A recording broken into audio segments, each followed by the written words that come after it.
હાસ થાકી જવાય આખો દિવસ કામ કરી કરી. અરે વાહ, આજે તો ચોકલેટ લઈને આયા એમ ને? બધી ખાઈ જવું. એ અંદર પાણી લેવા ગયા ને પહેલા તો ચોકલેટ ખાઈ જવું. વધવા જ નથી દેવી એટલે બધી ખાઈ જવું. હા હા, કેવું મસ્ત લાયા. હવે તો મને લગ્નના 4 વર્ષમાં કદી ખવડાય જ નહીં.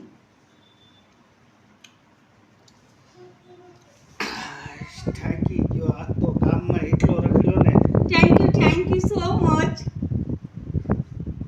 યા ભાઈ શેના માટે થેન્ક તમે યુ મારા માટે ચોકલેટ લાવ્યો ને એટલે. લે આવ લે બરે કીધી. હું થયો?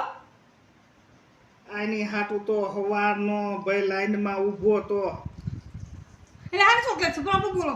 ઈ રહીને આ પાણી મેં કીધું બોલો.